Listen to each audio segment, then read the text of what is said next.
Brewery Life. Today, we'll be checking out fermenters and Brite tanks. What all those valves do, the differences between them. So let's head to the brewery and go check it out. Hey guys, Jasper here with Brewery Life. I just wanted to show you a typical fermenting vessel. This is a 10-barrel Premier stainless and some typical connections you can find on one of these tanks.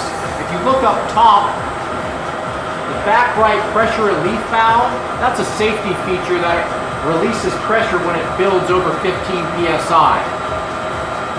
If you look at the middle pipe connection up top, that's the spray ball.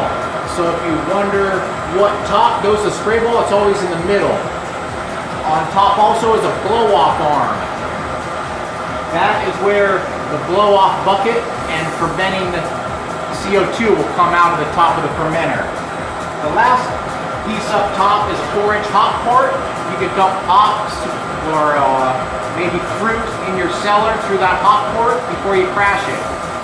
Okay, working down onto this side, this is actually our butterfly that will control what liquids go to that CIP spray ball on the inside of that. This is a pressure relief, or not a pressure relief, sorry, a pressure gauge that tells us how much pressure is currently inside the tank. Over here we have our manway. This is how you open it up and inspect your fermenter. Working this way we have our spickle, which is just our sample valve where we test our gravities. Here's our blow-off arm. So this is where we'll connect our blow-off tube into a blow-off bucket and bubbles out CO2. This 2-inch port, some fermenters don't have this, but this is a sputting port. If you wanted to put a special contraption on here to let it ferment under, say, 7 psi the whole time, then you can adjust that machine. You don't want to rely on the pressure relief port up top to do that. That's more of a safety feature. So some people will put a sputting device here. Working down, this is where our racking arm is. This rod right here shows the angle of how that's sitting inside the tank. We want that up and sideways for fermentation and down for cleaning. And so this is the racking arm.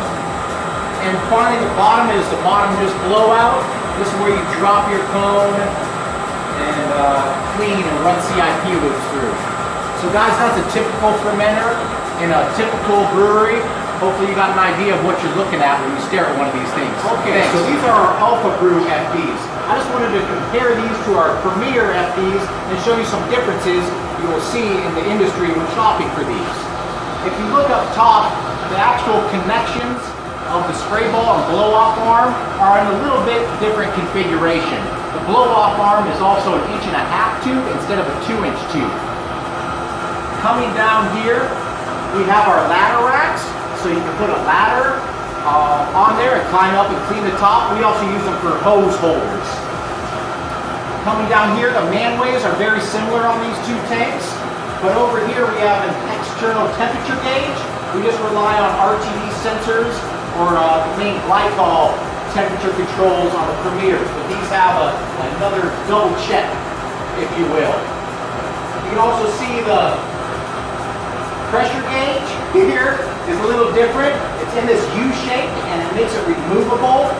It's not a screw in like the Premiers. I like this because I like taking the pressure gauge off when I'm running CIP loops so it doesn't spike the pressure gauge. So I do like this feature. If you look at our spickle, you can tell it's a little different on these ones. Not that big of a difference, unless you want to hook up a Zom, that spickle is a little bit better. Coming down here, blow-off arm's the same, and the racking arm's a little different here. On the Premiers, they were fitted with a DIN fitting, which means more of a screw-on fitting. That allows you to loosen it a little easier, rotate this racking arm. This is actually a 2.5 inch sanitary fitting here, a little harder to rotate, but you want to make sure you have your Teflon gasket here to make it easier to rotate. Blow-off bottom is still the same, so I hope you guys got an idea of some typical differences you can find from manufacturer to manufacturer of a 10-barrel FB. Cheers. Okay, this is our Brite barrel tank, or BBT.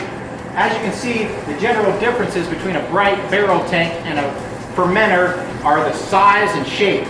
They're a little shorter and squattier. The surface area allows for better carbonation, but it doesn't have a cone bottom to collect yeast off of. It's a dish bottom.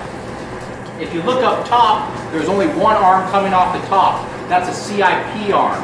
There's no blow-off arm also, so this tank isn't made to ferment in. Also up top, that might be harder to see, is a pressure relief valve. That's a 30 pressure relief valve, not a 15. Coming down this side of the tank, you may also see there's a sight glass. Sight glasses are very nice on Brite tanks because you can see how much beer you have left after packaging. Our pressure gauge, our butterfly, are very similar to our alpha tanks. And the last thing that's a major difference is our carbstone assembly that sits in these Brite tanks.